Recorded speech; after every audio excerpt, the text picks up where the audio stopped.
Welcome to Habeas Treasurist, where I try to decipher this book, There's Treasure Inside by Jon Collins-Black, in order to find one of the 5 hidden treasures. On today's episode, I'm going to continue my breakdown of the Pokemon box and review what I think are some of my strongest clue ideas. Well, let's begin. After spending 18 months studying the various chapters in There's Treasure Inside, I think I'm starting to get a better sense of how JCB creates his clues. For instance, take a look at this passage from chapter 21 in the book that's titled, Make It Make Sense. JCB writes, "If you've been thoughtful, you may have considered that a chapter titled Make It Make Sense might also be a reference to figuring out the solution for the location of the treasure I have hidden."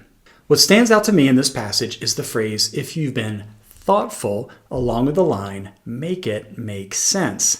The common denominator seems to be a penny, since the popular phrase, "a penny for your thoughts," aligns with the idea of being thoughtful, and a penny makes sense since it is worth 1 cent.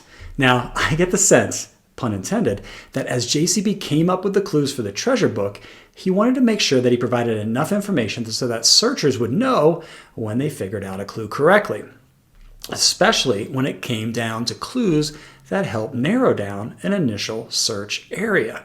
An example of this in the Pokemon box chapter, I believe, is how JCB uses the images of the 2 Charizard cards, the opening phrase, "I was 5.5 years old," and the image of the Froakie to tell us where to start. The 2 Charizard cards are the very first thing a searcher sees when they start the Pokemon box chapter. The cards are positioned side by side. My theory is the reason he needed to show 2 Charizard cards instead of just 1 and position them this way is because he is using them to spell out a number. In this case, 66, since the Pokédex number of the Charizard is 6. I think this is a clue to begin the hunt somewhere along Route 66. But obviously, very subjective hypothesis on my part. After all, the cards could mean lots of things. So how can I be confident that Route 66 is the clue? Well, going back to how I believe JCB wants to provide additional clues to confirm to searchers that they are on the right track, if we look at the first line in the story, it reads, "I was 5.5 years old when my parents crammed our hard-case Samsonite luggage into the hatchback of the family's station wagon." Now let's assume for a minute that Route 66 is the correct clue. If JCB wanted to reinforce that idea, then he could do it a couple of ways. One would be to include some wordplay references to some iconic landmarks or towns along the route. Another, more direct way would be to express the number 66 in a different manner. And I think that's what he's doing with the phrase, "I was 5.5 years old," since 5.5 is 66 months. Another way to express 66, going back to the Pokemon world, would be to somehow include the Pokemon who has the Pokédex number 66 in the hunt. This turns out to be the Machop. Coincidentally, the image of the Machop looks a lot like the image JCB included in the book that he calls a Froakie.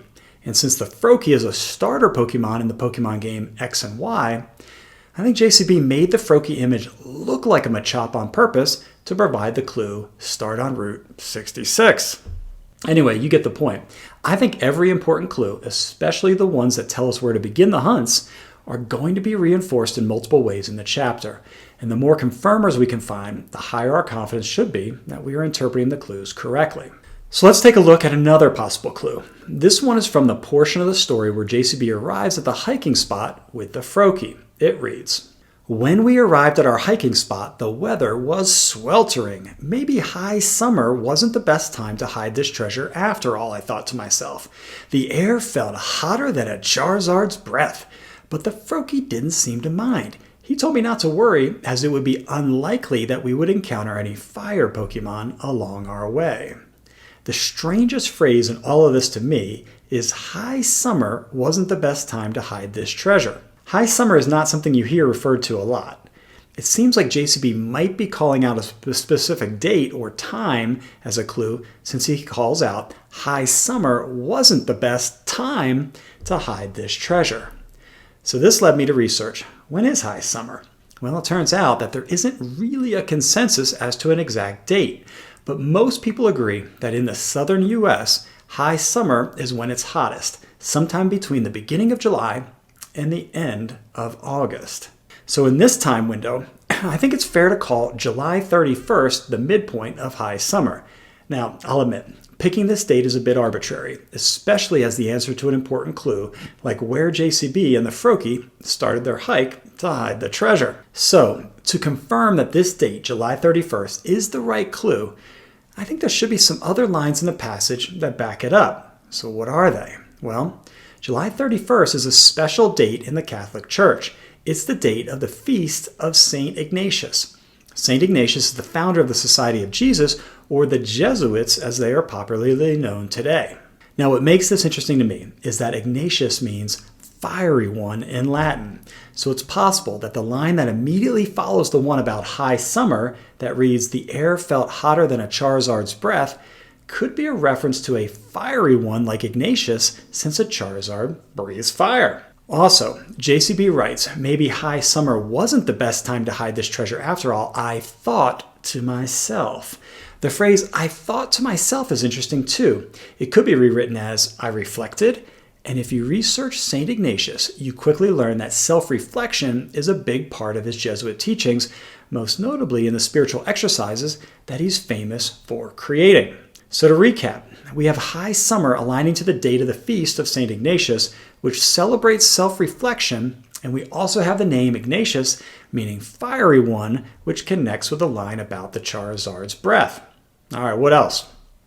Well, later in the story, JCB writes, "I was quite worried I might lose my way. I decided to stop for a drink. I sat on a rock in the middle of it all. From where I was, I noticed a couple of mudkip and a swampert. Their playful gliding movements warmed my spirits." I think this passage might also connect with St. Ignatius. You see, he was known as St. Ignatius of Loyola, and Loyola translates to "from the muddy place," a perfect place to find two mud-loving Pokemon like a mudkip and a swampert. And remember how I mentioned earlier that St. Ignatius is known for creating the spiritual exercises. Well, the phrase "warmed my spirits" might be a clue pointing to those, since exercise is a great way to warm up those spirits.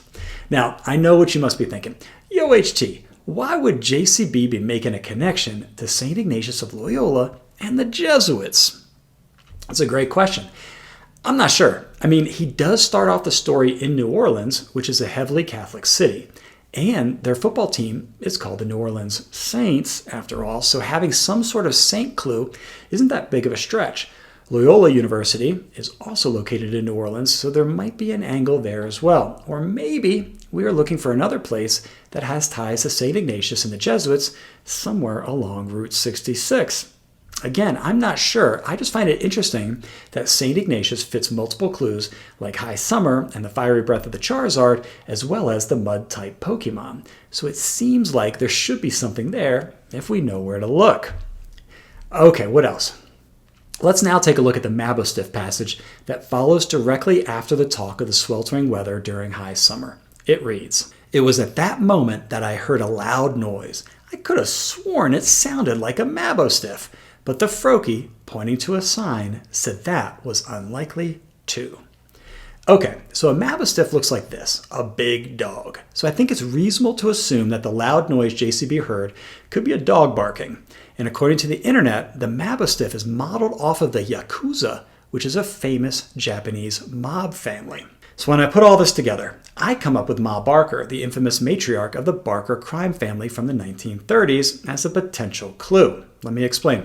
Her last name is Barker, so that fits with the sound a dog would make. Her first name is Ma, which aligns with the Mabosstiff. She's the boss of a crime family like the Yakuza one the Mabosstiff is modeled after. And I think the sign that the Froakie is pointing to might be her gravestone, since the reason they won't see any Mabosstiff is because she's dead, aka an actual stiff. Now, I know some of you might be thinking, yo HT, Ma Barker? Isn't that kind of an obscure reference? Great question. Not really, in my opinion. You see, Ma Barker is actually pretty famous. She's up there with other Depression-era gangsters you may have heard of, like Bonnie and Clyde, John Dillinger, and Machine Gun Kelly. In fact, she's so popular that many movies and TV show characters have been based on her. For instance, Ma Parker in the 1960s era Batman TV show and Mama Fratelli from Goonies are both based on Ma Barker and her relationship with her criminal sons. But I think there might be even more support for Ma Barker as a clue in this passage from the story. Just a little way in, I heard a rustling noise coming from some leaves. I jumped back, convinced that I had just seen 3 Obstagoons climbing a tree. But the Froakie just laughed. Those are raccoons! Adjusting my eyes, I breathed a sigh of relief as I saw a mother raccoon and her 2 offspring peering at me from about 7 feet up a large oak tree. The mother raccoon and her 2 offspring matches the idea of Ma Barker and her criminal sons who were buried alongside her in the Williams Cemetery that's located near Route 66 in Oklahoma. I also think it might not be just a coincidence that he thinks he sees Obstagoons, since goon is another name for a simple-minded criminal like how Ma Barker's sons are often portrayed. And remember that Mama Fratelli from the Goonies movie is based on Ma Barker as well. I also like that the idea that the raccoons are known as bandits because of the masks they have around their eyes, just like a criminal gang would wear.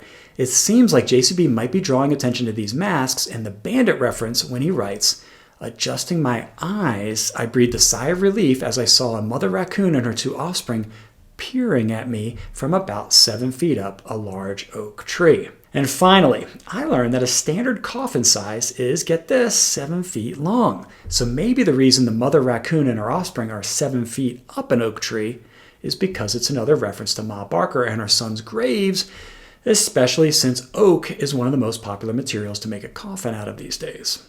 Look, I get that this might be all wrong, but there's a lot that matches up surprisingly well in the story. This level of matching is why I'm skeptical that what we are looking for is simply a no dogs allowed on the trail sign that many people believe is the clue. Now, hypothetically, if the clue was a no dogs allowed sign, then ask ourselves, why does JCB make a reference to the sound a Mabosstiff makes? And why the Obstagoons? And why a mother and her offspring? All of this, in my opinion, points to a deeper level clue, and Ma Barker and her criminal sons buried close to Route 66 in northeastern Oklahoma is the best match I found so far.